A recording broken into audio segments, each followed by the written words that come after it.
আলামিনের শুকরিয়া জ্ঞাপন করি, সবাই বলি আলহামদুলিল্লাহ। আমি আপনাদের সামনে গত 3 সপ্তাহ যাবৎ যে আলোচনা করেছিলাম আশুরা এবং কারবালা নিয়ে, তো গত সপ্তাহে আসলে কারবালার আসল ইতিহাস কি এই আলোচনা করতে গিয়া এর আসলে মূল প্রেক্ষাপট আলোচনা করতে গিয়ে আমরা বলেছিলাম যে পূর্বের কিছু ইতিহাস জানতে হবে, তাহলে কারবালার ময়দানের আসল ইতিহাস আমরা জানতে পারবো। তো তারই ধারাবাহিকতায় গত সপ্তাহে হযরত উসমান রাদিয়াল্লাহু তাআলা আনহু এর বিরুদ্ধে যে আব্দুল্লাহ ইবনে সাবা যে ইহুদি তথাকথিত মুসলমান ইসলাম ধর্ম গ্রহণ করে, সে মুসলমান দাবি করে হযরত উসমান রাদিয়াল্লাহু তাআলা আনহু এর বিরুদ্ধে যে একটা দল সে টিম তৈরি করেছিল, তো তাদের প্রধান যে 4টা দাবি হযরত উসমান রাদিয়াল্লাহু তাআলা আনহু এর বিরুদ্ধে উপস্থাপন করেছিল, তো এই 4টা দাবি যখন হযরত উসমান রাদিয়াল্লাহু তাআলা আনহু এর সঠিক জবাব দিয়ে দিলেন, তখন আব্দুল্লাহ ইবনে সাবা দেখলো আসলে উসমান রাদিয়াল্লাহু তাআলা আনহু তো আমাদের যে 4টা প্রশ্ন ছিল প্রত্যেকটা প্রশ্নই উনি যথাযথ উত্তর দিয়েছেন এবং আমাদের প্রশ্ন মেনে নিছেন, তো এখন তো আর আমাদের তার বিরোধিতা করার কোনো সুযোগ নাই। তখন আব্দুল্লাহ ইবনে সাবা আবার ওই মদিনা থেকে তার সাঙ্গপাঙ্গকে নিয়ে মদিনা থেকে 3 মঞ্জিল দূরে গিয়ে অবস্থান করলো। তখন দেখলো আসলে কি কৌশল অবলম্বন করা যায় যার মাধ্যমে মুসলমানদের মধ্যে, আমি আগেই বলেছিলাম, মুসলমানদের মধ্যে একত্র হওয়ার, মুসলমানদের জয় জয়কার, মুসলমানদের উত্থানের যে কারণটা তারা পেয়েছিল সেই একটাই কারণ ছিল যে মুসলমানদের একতা। আর সেই একতা যেহেতু যুদ্ধের মাধ্যমে এটা খণ্ডন করা যায় না, তাই তারা বুদ্ধির মাধ্যমে মুসলমানদের কিভাবে দ্বিখণ্ডিত করা যায়, মুসলমানদের ঐক্য কিভাবে নষ্ট করা যায় সেই পায় তারা করছিল। তখন দেখলো আমাদের তো কোনো পন্থা বাকি নাই, তখন তারা নতুন একটা কৌশল অবলম্বন করলো।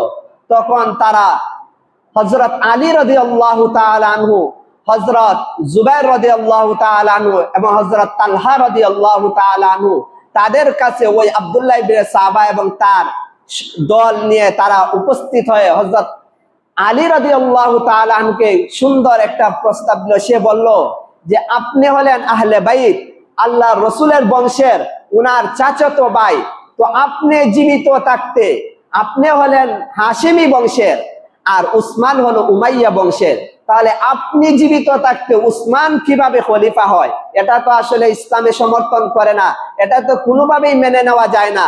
তখন হযরত আলী রাদিয়াল্লাহু তাআলা আনহু ওই আব্দুল্লাহ ইবনে সাবার কুচুকরি বুঝতে পারলেন, তো এর দ্বারা হযরত আলী রাদিয়াল্লাহু তাআলা আনহুকে সে কোনোভাবেই কোনো কিছুতে রাজি করতে পারলো না। যখন ব্যর্থ হলো তখন নতুন আরেকটা কৌশল অবলম্বন করলো।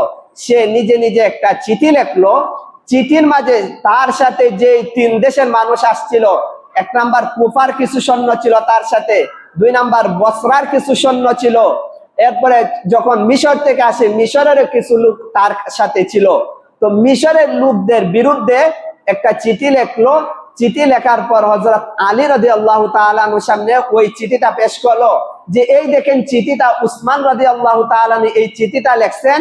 এই চিঠির মাঝে লেখা ছিল যে ওই আব্দুল্লাহ ইবনে সাবার সাথে মিশর থেকে যে সমস্ত লোক আসছে তারা যখন মিশরে ফিরে যাইবে, মিশরের গভর্নর জন্য তাদেরকে হত্যা করে।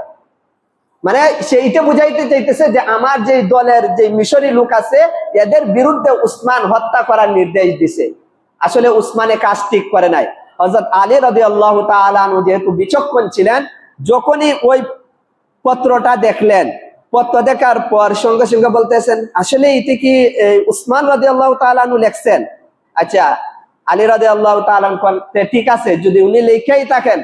তখন আলী রাদিয়াল্লাহু তাআলা আনহু এদিন বসরার লোক এবং কুফার লোক ছিল, তাদেরকে আলাদা করলেন এবং মিশরের লোকদেরকে পৃথক করলেন। করার পর কুফা এবং বসরার যে সৈন্য ছিল এদেরকে জিজ্ঞাসা করলেন তোমরা কি এমন কোন সংবাদ জানো যে উসমান একটা চিঠি লিখছে, যে চিঠির মধ্যে আসছে যে মিশরি লোক যারা তোমাদের সাথে আছে তাদেরকে মিশর ফিরে গেলে যাতে হত্যা করা হয়? তারা কয় হ্যাঁ জানি। তখন আলী রাদিয়াল্লাহু তাআলা আনহু বলেন এটা তোমরা কিভাবে জানো?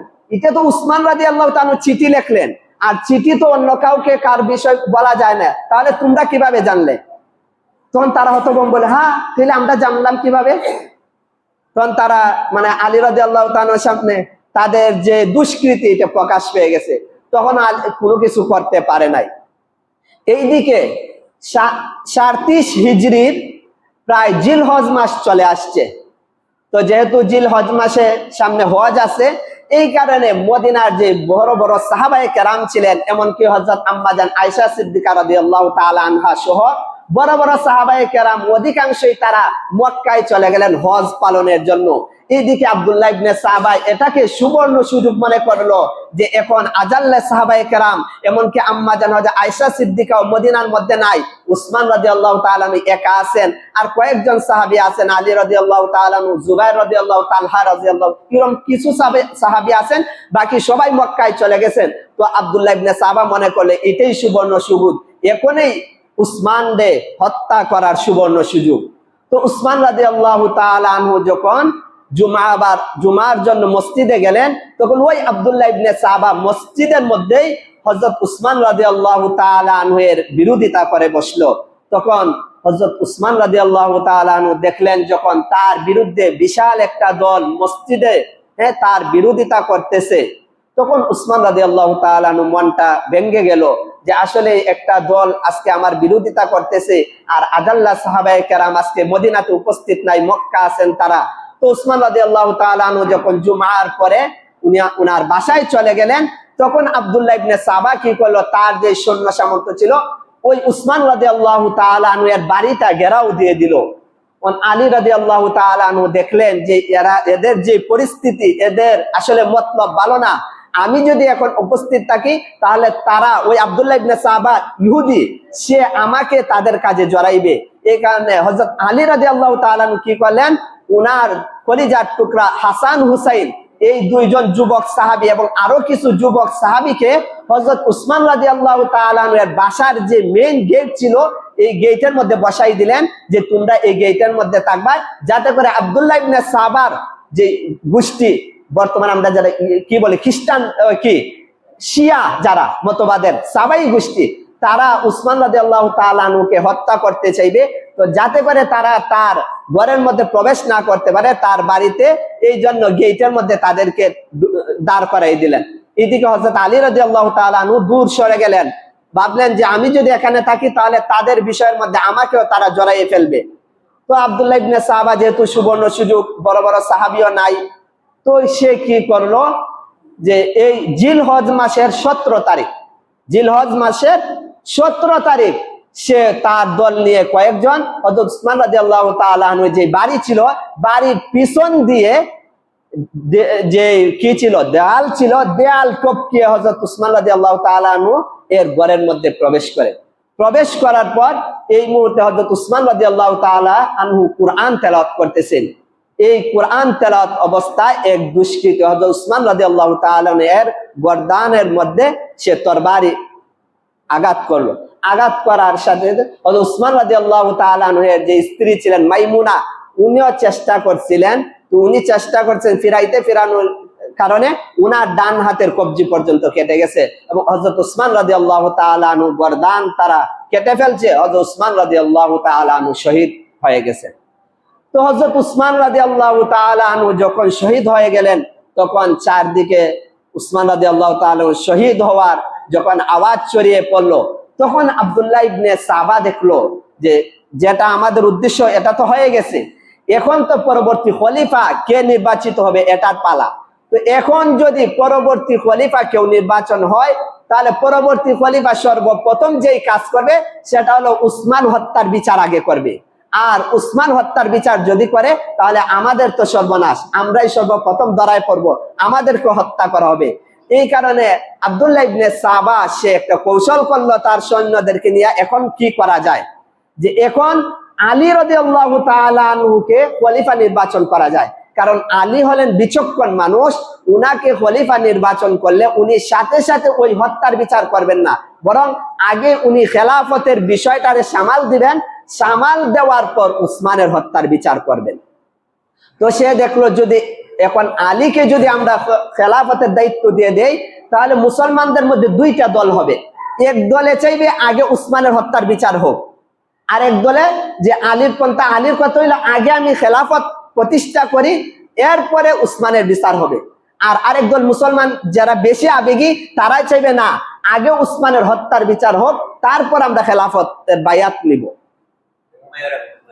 তখন যখন ওই দুইটা দল হয়ে গেল, তখন এদিকে যখন কি সংবাদ চলে গেল, চারদিকে ছড়িয়ে পড়লো, হযরত আম্মা জান আয়েশা সিদ্দিকা ওইদিকে মক্কার মধ্যে হজ করতেছেন, হজও শেষ, উনিও প্রত্যাবর্তন করবে। এইদিকে হযরত জুবাইর রাদিয়াল্লাহু তাআলা আনহু এবং হযরত তালহা রাদিয়াল্লাহু তাআলা আনহু মক্কায় গেলেন, গিয়ে আম্মা জান হযরত আয়েশা সিদ্দিকা রাদিয়াল্লাহু তাআলা আনহাকে ঘটনা বললেন যে এইভাবে তো হযরত উসমান রাদিয়াল্লাহু তাআলা আনহুকে শহীদ করা হয়েছে।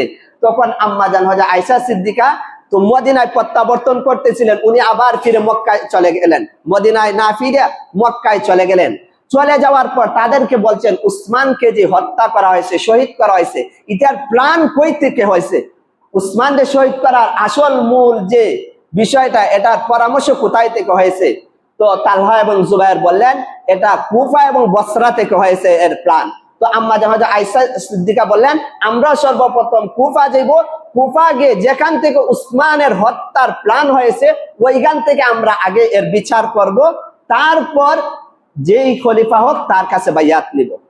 তো এইদিকে আলী রাদিয়াল্লাহু তাআলা আনহু প্রথমে আসলে খলিফা হইতে চান নাই, কিন্তু দেখলেন যদি এই মুহূর্তে উনি যদি খলিফা না হন, তাহলে আব্দুল্লাহ ইবনে সাবা, যে মুনাফিক যারা, যে শিয়া পন্থা যারা সাবাই দল, তারা হয়তো একজন খলিফার দায়িত্ব নিয়ে নিবে, আর তারা যদি দায়িত্ব নিয়ে নেয় তাহলে তো অবস্থা আরো খারাপ হবে। তো আলী রাদিয়াল্লাহু তাআলা আনহু দায়িত্ব নিলেন। নেওয়ার পর আলী রাদিয়াল্লাহু তাআলা আনহুর কথা ছিল যে আগে আমি খেলাফতটাকে আগে প্রতিষ্ঠা করি, হ্যাঁ, আগে যে দেশের মধ্যে যে অবস্থা বিরাজমান এটাকে আগে ঠান্ডা করি, তারপর উসমানের হত্যার বিচার নিব। আর আম্মা জান আয়েশা সিদ্দিকার কথা হইল না, আগে হত্যার বিচার হবে, তারপর বাইয়াত হবে। এইদিকে শামের গভর্নর ছিলেন হযরত মুআবিয়া রাদিয়াল্লাহু তাআলা আনহু। মুআবিয়া রাদিয়াল্লাহু তাআলা আনহু ছিলেন উমাইয়া বংশের, আর হযরত উসমান রাদিয়াল্লাহু তাআলা আনহু ছিলেন উমাইয়া বংশের। তো হযরত মুআবিয়া রাদিয়াল্লাহু তাআলা আনহু চাইলেন যে আগে উসমানের হত্যার বিচার হোক, তারপর আমরা খেলাফতের বাইয়াত গ্রহণ করব। তো আব্দুল্লাহ ইবনে সাবা দেখলো যে তো এখন দুই দল আছে মুসলমানদের মধ্যে, আমরা যে মূল উদ্দেশ্য এটা এখনো বর্তমানে আছে। তো ওই যে সাবাই গোত্র তারা দুই দলে বিভক্ত হয়ে গেল। এক দল হযরত মুআবিয়ার কাছে চলে গেল, গিয়ে বললো যে আপনি বলেন এখনই বিচার, কারণ তারা বলতেছে যে আলী রাদিয়াল্লাহু তাআলা উসমানকে হত্যা করছে আলী খেলাফতের জন্য। আর এইদিকে আলীর দরবারে এক দল আছে, আলীকে বললো না, আগে আপনি খেলাফত গ্রহণ করেন, তারপর উসমানের বিচার। তো হযরত আম্মা জান আয়েশা সিদ্দিকা যেহেতু মক্কা থেকে বলছেন যে আসো কুফা যাই, কুফা গিয়ে আগে উসমানের হত্যার বিচার, তারপর খেলাফত। তো আম্মা জান আয়েশা সিদ্দিকা কিছু সাহাবায়ে কেরামকে নিয়ে কুফার দিকে রওনা হইলেন। তো আলী রাদিয়াল্লাহু তাআলা আনহু শুনলেন যে আম্মা জান আয়েশা সিদ্দিকা কুফা যাইতেছেন।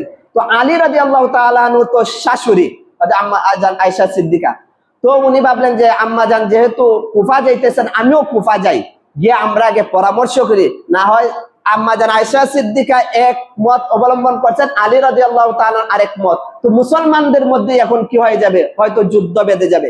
তো আম্মা জান আয়েশা সিদ্দিকা কুফা আগমন করলেন। এদিকে হযরত মুআবিয়া, যিনি সিরিয়ার গভর্নর ছিলেন, হযরত মুআবিয়া, আমিরে মুআবিয়া আয়েশা সিদ্দিকার সাথে আইয়া সাক্ষাৎ করলেন এবং বললেন, আমিও আপনি যে মত অবলম্বন করছেন যে আগে উসমানের হত্যার বিচার হোক, তারপর আমরা আলীর কাছে বাইয়াত হব। আর আলীর কথা ছিল না, আগে আমি খেলাফতে প্রতিষ্ঠা করি, আগে যে বিরাজমান যে পরিস্থিতি আছে এটা নিয়ন্ত্রণ করি, তারপর উসমানের হত্যার বিচার হবে। তো হযরত আলী রাদিয়াল্লাহু তাআলা আনহু, আম্মা জান আয়েশা সিদ্দিকা এবং মুআবিয়া তারা কুফায় যখন সবাই একত্র হলেন, একত্র হওয়ার পর একটা বৈঠক করলেন। তারা ভাবলেন যে এখন যদি আমরার মধ্যে যদি আমরা এই বিষয়টা সামাল না দেই, তাহলে মুসলমানের রক্ত মুসলমান জড়াবে। তো এই বিশাল রক্তকয়ী যুদ্ধ থেকে যাতে আমরা মুক্তি পাই, এই জন্য আমরা পরামর্শ করে নিই। তো হযরত আম্মা জান আয়েশা সিদ্দিকা, মুআবিয়া এবং আলী রাদিয়াল্লাহু তাআলা পরামর্শ করলেন। পরামর্শের মধ্যে সিদ্ধান্ত হলো যে আগামীকাল হযরত আলী রাদিয়াল্লাহু তাআলা আনহু মদিনায় চলে যাবেন, চলে যাওয়ার পর আগে উসমানের হত্যার বিচার করবেন, এরপরে হযরত আলীর কাছে সবাই বাইয়াত হবে। সিদ্ধান্ত হয়ে গেল। তো রাত্রিবেলা সবাই খুশি যে মুসলমানদের মধ্যে কোনো ধরনের যুদ্ধ বিগ্রহ হবে না, হ্যাঁ, শান্তভাবেই কি হয়ে গেছে, ফায়সালা হয়ে গেছে।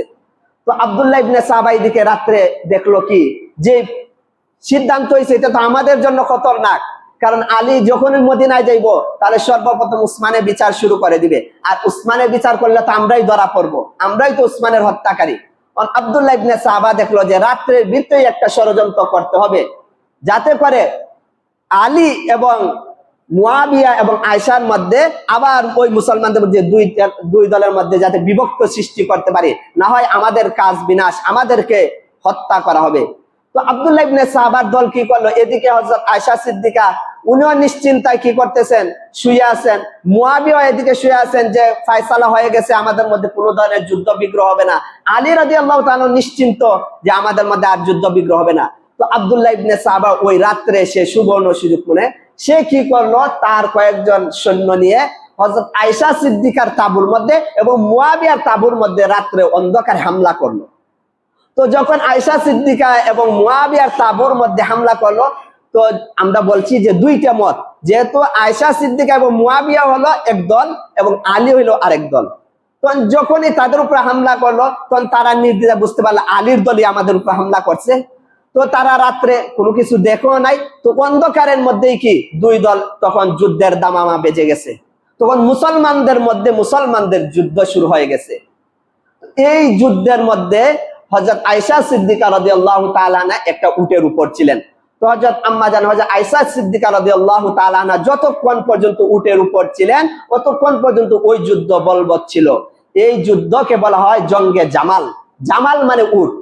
আম্মা জান হযরত আয়েশা সিদ্দিকা যেহেতু উটের মধ্যে ছিলেন, তো উনি যতক্ষণ পর্যন্ত উটের উপর ছিলেন ততক্ষণ পর্যন্ত যুদ্ধ চললো। প্রায় 20,000-এর মতো মুসলমান এই যুদ্ধের মধ্যে শহীদ হয়েছে।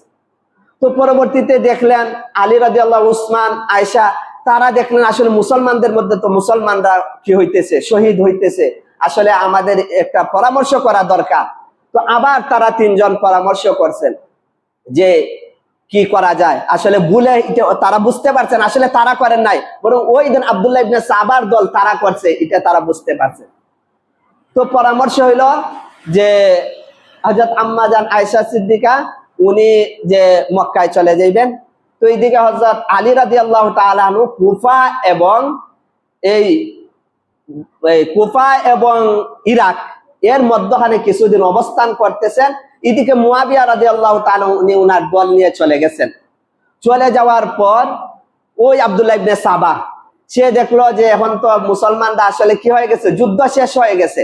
তো আলী রাদিয়াল্লাহু তাআলা যখন আবার খেলাফত প্রতিষ্ঠা করবে তখন তো ওই আবার আমাদের উপর কি হইব, আমাদের বিচার করা হবে। তখন কি করলো ওই আব্দুল্লাহ ইবনে সাবা, তারা দুই দল হয়ে গেল। এক দল মুয়াবিয়ার সাথে গেল তাকে কি করার জন্য, কুপরামর্শ দেওয়ার জন্য, আরেক দল আলী রাদিয়াল্লাহু তাআলার সঙ্গে থেকে গেল। তো আলীর সঙ্গে যে দলটা ছিল আব্দুল্লাহ ইবনে সাবার, সে আলী রাদিয়াল্লাহু তাআলাকে তারা বুঝাইতে চাইলো যে মুয়াবিয়া আপনার বিরুদ্ধে ষড়যন্ত্র করতেছেন, আসলে মুয়াবিয়া করতেছেন না। আর এইদিকে মুয়াবিয়াকে বলতেছে যে আপনার বিরুদ্ধে আলী কি করতেছেন, ষড়যন্ত্র করতেছেন। তো আলী রাদিয়াল্লাহু তাআলা ওই আব্দুল্লাহ ইবনে সাবার দলের কথা শুনে কি করছেন, মুয়াবিয়া রাদিয়াল্লাহু তাআলা যেহেতু গভর্নর ছিলেন শামের, সিরিয়া, আর আলী রাদিয়াল্লাহু তাআলা যেহেতু প্রধান, উনি খেলাফতের প্রধান, তো উনি কি করছেন, হযরত মুয়াবিয়াকে সিরিয়ার যে গভর্নর ছিলেন ওই পদ থেকে উনি বরখাস্ত করে দিয়েছেন। যখন মুয়াবিয়া এটা শুনতে পারলেন তখন মুয়াবিয়া রাদিয়াল্লাহু তাআলা আনহু ওই তারা এখন কি ওই আব্দুল্লাহ ইবনে সাবার যে দল আছে মুয়াবিয়ার নিকট, মুয়াবিয়াকে এখন কি কুচুক্রি করলো যে আপনি দেখেন আলী কি করছে, আপনাকে আপনার পদ থেকে কি করে দিছে, সরাই দিছে, তাহলে আলী আসলে আপনার বিরোধিতা করতেছে, আলীর বিরুদ্ধে যুদ্ধ করা দরকার। তো ওই দিকে কি একদল মুয়াবিয়াকে পরামর্শ দিচ্ছে, খারাপ পরামর্শ, আর একদিকে হইলো আলী রাদিয়াল্লাহু তাআলা। তো মুয়াবিয়া রাদিয়াল্লাহু তাআলা আনহু কি করলেন, আলী রাদিয়াল্লাহু তাআলা আনহু ওই যেহেতু ওনাকে বরখাস্ত করাইছে পদ থেকে, তো তিনি এখন আলী রাদিয়াল্লাহু তাআলা যুদ্ধ করার জন্য বিরুদ্ধে তিনি অগ্রসর হইলেন। এদিকে আলী রাদিয়াল্লাহু তাআলা আনহু প্রতিহত করার জন্য সিফফিন নামক স্থানে দুই দল একত্র হলেন। একত্র হওয়ার পর মুসলমানদের মধ্যে তুমুল যুদ্ধ হয়েছে। এই যুদ্ধ প্রায় দীর্ঘ 2 মাস যাবৎ ছিল। 2 মাস যুদ্ধে 70,000 মুসলমান শহীদ হয়েছে। তো 2 মাস যাবৎ যখন ওই যুদ্ধ চলতেছে তখন ওই আলী এবং মুয়াবিয়া দেখলেন আসলে মুসলমানের হাতে মুসলমান শহীদ হইতেছে, কি করা যায়। আবার তারা পরামর্শ করে যুদ্ধ বন্ধ করলেন এবং মুয়াবিয়া রাদিয়াল্লাহু তাআলা আনহু উনার সিরিয়া চলে গেলেন। আলী রাদিয়াল্লাহু তাআলা আনহু উনি মদিনায় এসে উনার যে খেলাফত আগে তো যে কি হইতো, খেলাফতের সব কাজ আঞ্জাম দেওয়া হইতো মদিনা থেকে, উনি কি করছেন কুফায় নিয়ে গেছেন। নিয়ে যাওয়ার পর যে বিরাজমান যে অবস্থা ছিল আস্তে আস্তে সামাল দিতে লাগলেন। ওই যে আবার ওই আব্দুল্লাহ ইবনে সাবার ইহুদি যে দলটা ছিল, তারা ভাবলো যে আলী, এখন তো মুসলমানদের মধ্যে কোনো ঝগড়া নাই, আলী রাদিয়াল্লাহু তাআলা আনহু উনি কি করতেছেন, আবার খেলাফতের কাজ ভালোভাবে কি করতেছেন, সম্পাদন করতেছেন। তো যখন উনি ওই কাজ থেকে ফারেগ হবেন তখন তো ওই উসমানের বিচার করবেন। তাহলে তারা মনে করলো যে আসলে আমাদের পক্ষে আলীও না, যেই শিয়া আলী রাদিয়াল্লাহু তাআলা পক্ষে ধরছেন, বলতেছে আলীও আমাদের পক্ষে না, মুয়াবিয়া আমাদের পক্ষে না। মিশরের যে গভর্নর ছিলেন আমর ইবনে আস বলল উনিও আমার পক্ষে না আমাদের, তাহলে কি করা দরকার। তারা পরামর্শ করলো যে ওদের 3 জনকে হত্যা করা দরকার। তো তারা পরামর্শ করে তারা সলা পরামর্শ করলো কিভাবে কি করা যায়। তারা নির্দিষ্ট একটা রাত্রি নির্ধারণ করলো, আলী রাদিয়াল্লাহু তাআলা আনহুকে হত্যা করার জন্য, আমিরে মুয়াবিয়াকে হত্যা করার জন্য এবং আমর ইবনে আসকে হত্যা করার জন্য। তো নির্দিষ্ট যে সময় আইছে, তারা তো আলী রাদিয়াল্লাহু তাআলা আনহু ফজরের নামাজে যাইবেন, এই মুহূর্তে রাস্তার মধ্যে আলী রাদিয়াল্লাহু তাআলা আনহুকে আক্রমণ করেছে।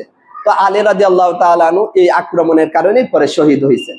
এইদিকে আমর ইবনুল আস যিনি মিশরের গভর্নর ছিলেন, উনি ঘটনাক্রমে ওই দিন ফজরের নামাজে উনি যান নাই, উনার স্থলাভিষিক্ত আরেকজনকে পাঠান। তো উনার উপরে হামলা করা হয়েছে।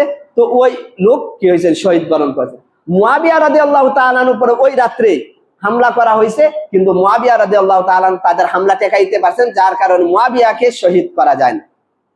তো আলী রাদিয়াল্লাহু তাআলা আনহুকে কি করলো, ওই সাহাবাই গোত্র যারা আলী রাদিয়াল্লাহু তাআলা আনহুর পক্ষে অবলম্বন করছেন, তারাই আলী রাদিয়াল্লাহু তাআলা আনহুকে শহীদ করলো।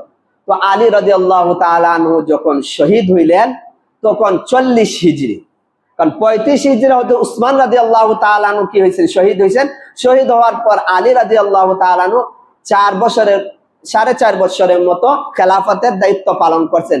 তো 40 হিজরিতে আলী রাদিয়াল্লাহু তাআলা আনহু যখন শহীদ হলেন, উনার বড় ছেলে হাসান রাদিয়াল্লাহু তাআলা আনহু খেলাফতের দায়িত্ব নিলেন। ওই আলী রাদিয়াল্লাহু তাআলা আনহুকে যেভাবে মুয়াবিয়ার বিরুদ্ধে, মুসলমানদের বিরুদ্ধে যেভাবে খেপিয়ে তুলছেন, তো আবার ওই হাসানরে তারা বলতে লাগলো যে হাসান রাদিয়াল্লাহু তাআলা খেলাফতের দায়িত্ব নিলেন। নেওয়ার পর ওই মুয়াবিয়ার বিরোধিতা করার জন্য তো হাসান রাদিয়াল্লাহু তাআলা আনহু ওই সমস্ত আব্দুল্লাহ ইবনে সাবাই গোত্রের তাদের যে পরামর্শ, এই পরামর্শের মধ্যে উনি কান দেন নাই। না দেতে উনি 6 মাস ভরা রাজত্ব কি করছেন, ইসলামী খেলাফত পরিচালনা করছেন। করার পর হাসান রাদিয়াল্লাহু তাআলা আনহু দেখলেন আসলে মুসলমানদের মধ্যে যে একটা দল, একদল আমির মুয়াবিয়ার সাথে, একদল হাসানের সাথে।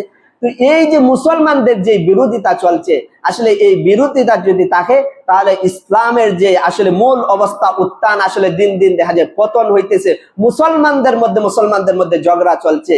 তো হাসান রাদিয়াল্লাহু তাআলা আনহু ভাবলেন যে আসলে আমি খেলাফত আমি নারাইকে আমিরে মুয়াবিয়ার কাছে দিয়ে দেই, তাহলে উনি যদি একাই পালন করেন তাহলে ইসলামের আগে যে সোনালী যুগ ছিল, ইসলামের যে উত্থান ছিল, জয় জয়কার বিজয় ছিল, তাহলে আশা করা যায় ওই জয় জয়কার ফিরে আসবে। তো হাসান রাদিয়াল্লাহু তাআলা কি করলেন, 6 মাস খেলাফতের দায়িত্ব পালন করার পর ওই আমিরে মুয়াবিয়ার দরবারে গিয়ে বলতেছেন, চাচা আসলে মুসলমানদের মধ্যে যেই কুন্দল সৃষ্টি হচ্ছে, যেই বিরোধিতা, আমি চাই না এটা তা হোক, আপনি এই খেলাফতের আসলে কি উপযুক্ত, আপনি এর জন্য আমি মনে করি উপযুক্ত, আপনি একাই কি করেন খেলাফতের দায়িত্ব পালন করেন, আমার দায়িত্ব আপনাকে দিয়ে দিলাম। তখন 40 হিজরিতে হযরত আমিরে মুয়াবিয়া সমস্ত পৃথিবীর যেই প্রধান হিসেবে উনি দায়িত্ব পাইলেন। তো উনি যখন দায়িত্ব পাইলেন, ইসলামের আবার ওই পূর্বের যে ইসলামের যে সোনালী যুগ ছিল আবার ফিরে আসলো, কারণ সমস্ত মুসলমান এক হয়ে গেল। তো মুসলমানরা যখন এক হয়ে গেল, ওই আব্দুল্লাহ ইবনে সাবা আবার তাদের কুচুকরি, এখন তারা কি করবে, এখন তো মুসলমান আবার এক হয়ে গেছে। তখন তারা কি করলো যে হযরত হাসান রাদিয়াল্লাহু তাআলা আনহু তো কোনো কিছু করতে পারলো না। তো হাসান রাদিয়াল্লাহু তাআলা আনহু 50 হিজরিতে ইন্তেকাল করে। ইন্তেকাল করার পর ওনার ছোট ভাই হযরত হুসাইন রাদিয়াল্লাহু তাআলা, যিনি কারবালার ময়দানে শহীদ হয়েছে, তো হুসাইন রাদিয়াল্লাহু তাআলাকে আবার ওই আমিরে মুয়াবিয়ার পিছনে লাগাই দিছে যে আসলে আপনি হুসাইন আলীর ছেলে জীবিত থাকতে আমিরে মুয়াবিয়া কিভাবে খেলাফতের দায়িত্ব নেয়, আপনিই তো খেলাফতের আসলে দায়িত্ব হওয়ার উপযুক্ত। অত হুসাইন রাদিয়াল্লাহু তাআলা বলেন তোমাদের উদ্দেশ্য বুঝছি, তোমরাই তো আমার বাবাকে শহীদ করছো, এখন আবার আমাকে আমার মুসলমান ভাইয়ের পিছনে লাগাই।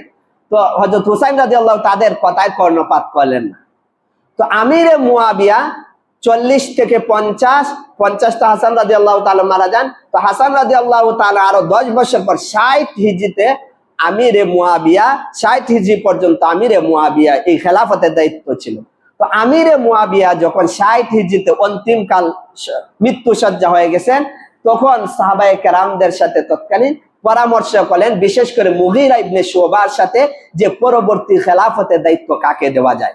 তো আমিরে মুয়াবিয়ার যে ছেলে ছিল ইয়াজিদ ইবনে মুয়াবিয়া, সে আসলে খেলাফতের দায়িত্ব, খেলাফতের পরিচালনার জন্য সে খুবই সূক্ষ্মদর্শী ছিল, সে খেলাফতের জন্য উপযুক্ত ছিল।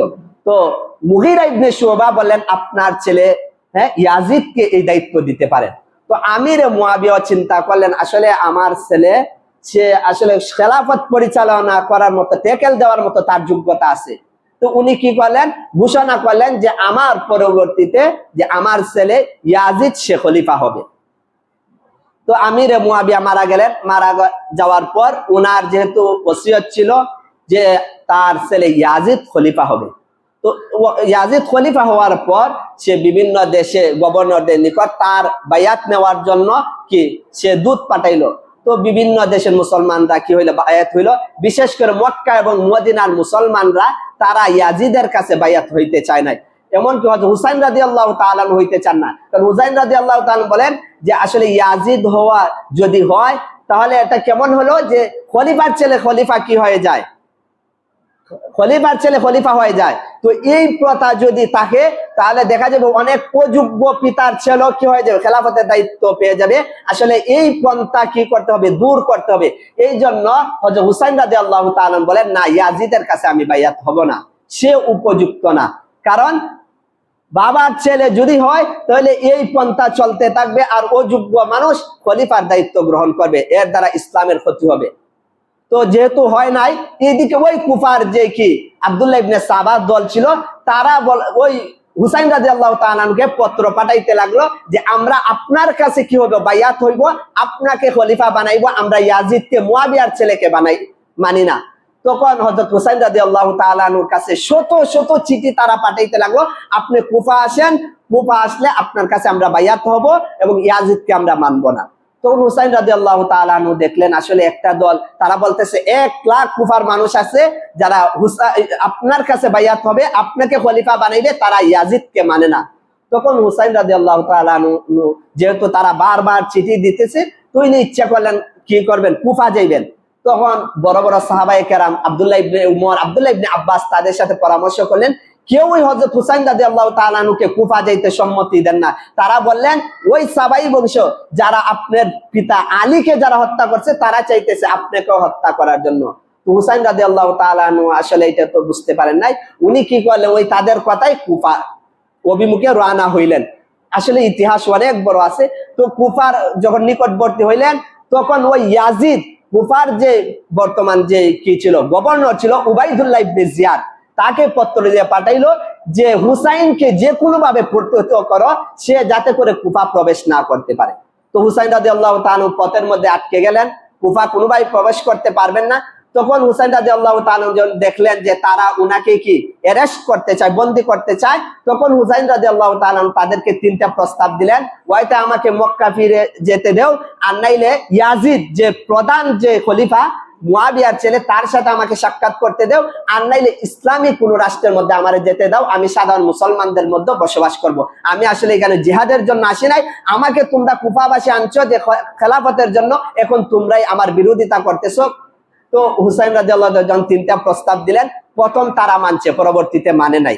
না মানার কারণে কি এক পর্যায়ে হযরত হুসাইন রাদিয়াল্লাহু তাআলাকে বাধ্য করলে যে উবাইদুল্লাহ ইবনে জিয়াদের কাছে উনি কি করেন, আত্মসমর্পণ করতেন, উনার কাছে যাইতে। তো হুসাইন রাদিয়াল্লাহু তাআলা বলেন না, আমি উবাইদুল্লাহ ইবনে জিয়াদের কাছে যাইব না, প্রধান যে খলিফা আমির মুয়াবিয়ার ছেলে ইয়াজিদের কাছে যাইব। তো তারা ইয়াজিদের কাছে যাইতে দেয় নাই। তখন হযরত হুসাইন রাদিয়াল্লাহু তাআলা আনহু মুহররমের 9 তারিখ কারবালার ময়দানে উপস্থিত হলেন।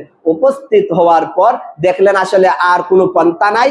এইদিকে দেখা যায় উনি তো আসলে জিহাদের জন্য আসেন নাই। যদি জিহাদের জন্য আসতেন তাহলে উনার সাথে আসলে 82 জন লোক ছিল, এর মধ্যে 72 জন যুদ্ধ করার মতো মানুষ ছিল, আর 10 জন নারী সন্তান, শিশু সন্তান ছিল। আসলে জিহাদের জন্য কোনো সময় মানুষ নারী শিশুদেরকে নেয় না। আসলে হুসাইন রাদিয়াল্লাহু তাআলা তারা নিছিল খেলাফতের জন্য, নিয়ে আসলে এই দিন বিশ্বাসঘাতক হবে এটা তো উনি জানেন না। পরবর্তীতে আসলে আল্লাহ তাআলা যা ফয়সালা, ওই কারবালার ময়দানে 10 তারিখ মুহররমের কি হয়েছে, যুদ্ধ হয়েছে। যুদ্ধ হওয়ার পর হযরত হুসাইন রাদিয়াল্লাহু তাআলা আনহুকে নির্মমভাবে শহীদ করা হয়েছে। আসলে তাহলে হযরত হুসাইন রাদিয়াল্লাহু তাআলা আনহু কেন গিয়েছিলেন? আসলে হুসাইন রাদিয়াল্লাহু তাআলা আনহু গিয়েছিলেন যে আজিমতের উপর অটল থাকা, যাতে করে বাপের ছেলে যদি ছেলেই খলিফা হয় তাহলে ইসলামের মধ্যে অনেক অযোগ্য খলিফা হয়ে যাবে। এই কারণে আসলে হযরত হুসাইন রাদিয়াল্লাহু তাআলা গিয়েছিলেন। কিন্তু আমরা আসলে মূল ইতিহাস না জানার জন্য অনেকে বলে যে কি উনি গণতন্ত্র প্রতিষ্ঠা করার জন্য, রাজতন্ত্রকে কি করার জন্য, উৎখাত করার জন্য। আসলে না, কারণ হযরত মুয়াবিয়া রাদিয়াল্লাহু আনহু সন্তানকে যে খেলাফতের হিসাবে যে ঘোষণা দিয়ে গেছেন, এটা তো হযরত কি আবু বকর ও উমরের কি নাম ঘোষণা করে গেছেন। আসলে এটা সমস্যা ছিল না, সমস্যা ছিল এটাই যে হুসাইন রাদিয়াল্লাহু চাইলেন যে ইসলামে আসলে বাপের ছেলে খলিফা হবে, এটা না, এই প্রথা ভঙ্গ হোক, বরং যে যোগ্য সেই খেলাফতের দায়িত্ব নেবে। তো এই কারণে মূলত হযরত হুসাইন রাদিয়াল্লাহু তাআলা আজিমতের উপর অটল থেকে নিজে শহীদ হয়েছেন, এবং মুসলমানদেরকে এটাই জানাইতে চান আসলে সর্বদা আজিমতের উপর থাকতে হবে। এই কারণে মূলত হযরত হুসাইন রাদিয়াল্লাহু তাআলা আনহুকে শহীদ করা হয়েছে। কিন্তু দীর্ঘ ইতিহাস না জানার কারণে অনেক মানুষ আসলে তাহলে হযরত হুসাইন রাদিয়াল্লাহু তাআলা আনহুকে শহীদ করার মূল খলনায়ককে? মূল খলনায়ক হলো যে উবাইদুল্লাহ ইবনে জিয়াদ, যে কুফার গভর্নর ছিল। সেই পরবর্তীতে আদেশ করছে যে হুসাইনকে যেভাবেই হোক তোমরা কি করো, প্রতিহত করো। আর আসলে মুয়াবিয়ার ছেলে যে ইয়াজিদ ইবনে মুয়াবিয়া, সে কিন্তু আদেশ করে নাই যে হুসাইনকে কি করো, হত্যা করার জন্য আদেশ করে নাই, বরং বলছে হুসাইনকে কুফা আসা প্রবেশ করা থেকে বারণ করো। কিন্তু তারা খলিফার উপঢৌকনের আশায়, যে খলিফার বিরোধিতা যেহেতু হুসাইন, আর হুসাইনকে যদি আমরা শহীদ করতে পারি তাহলে হয়তো খলিফার বিরোধী লোক যেহেতু, তাহলে খলিফা আমাদেরকে উপঢৌকন দিবে, এই উদ্দেশ্যে তারা কি করছে, শহীদ করছে। আসলে ইয়াজিদের দরবারে যারা হুসাইন রাদিয়াল্লাহু তাআলা আনহুকে শির নিয়ে গেছে, আসলে হুসাইন রাদিয়াল্লাহু তাআলা তাদেরকে যে শহীদ করা হয়েছে, এর কারণে ইয়াজিদ তাদেরকে তো পুরস্কার দিবে দূরের কথা, বরং তাদেরকে আরো ভর্ৎসনা করছে যে আমি তো তোমাদেরকে বলি নাই হুসাইনকে শহীদ করার জন্য। তাহলে বোঝা যায় আসলে ইয়াজিদও আসলে চাইছিল না হুসাইন রাদিয়াল্লাহু তাআলা আনহুকে কি করার জন্য, শহীদ করা, কিন্তু হয়ে গেছে। কিন্তু তার কাছে যে বিচারটা ছিল, সে ইচ্ছে করলে বিচার করতে পারতো, কিন্তু সে বিচার করে নাই। এই কারণে আমরা বলি মুয়াবিয়ার ছেলে ইয়াজিদ হইলো সে জালেম। পরবর্তীতে সে ইসলামের অনেক ক্ষতি করেছে, অনেক ইসলাম বিরোধী কাজ করছে। আসলে এটা তখন ছিল না। এই কারণে মূল ইতিহাস এটাই, আসলে হযরত হুসাইন রাদিয়াল্লাহু তাআলা আনহু গেছিলেন আজিমতকে প্রতিষ্ঠা করার জন্য। এই কারণে হুসাইন রাদিয়াল্লাহু তাআলা আনহু শহীদ হয়েছেন।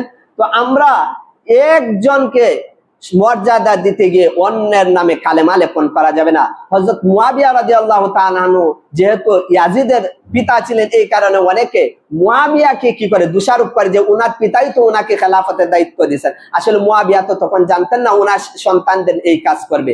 এই কারণে মুয়াবিয়া আসলে যে উনি মনে করছিলেন যে আমার সন্তানের এতটুকু যোগ্যতা আছে, সে খেলাফতের দায়িত্ব পালন করতে পারবে, এই কারণেই মূলত দিয়েছেন।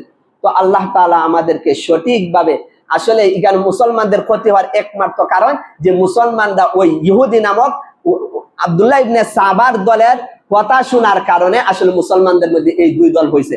বর্তমানে আসলে মুসলমানদের মধ্যে কোনো বিভক্ত নাই। ওই তৃতীয় একটা পক্ষ বেঈমান মুনাফিক, নামদারি কিছু কি মুনাফিক আছে মুসলমান, এদের মাধ্যমে আসলে মুসলমানদের মধ্যে দুই পক্ষ হয়, আর ওই এদের মাধ্যমে আসলে ইসলামের ক্ষতি হয়। তা আমাদের কারবালার ইতিহাস থেকে এটাই শিক্ষা যে সাহাবায়ে কেরামের মধ্যে যে বিভক্তি হয়েছিল, একমাত্র কারণ হইলো ওই অন্যের কথা শোনার কারণে, তৃতীয় পক্ষের কথা। আমরা সঠিকভাবে আসলে আমাদের পরস্পর যদি বিরোধিতা হয়, আমরা আগে নিজেরা বিচার করবো, অন্য তৃতীয় পক্ষের কথায় কান দিব না।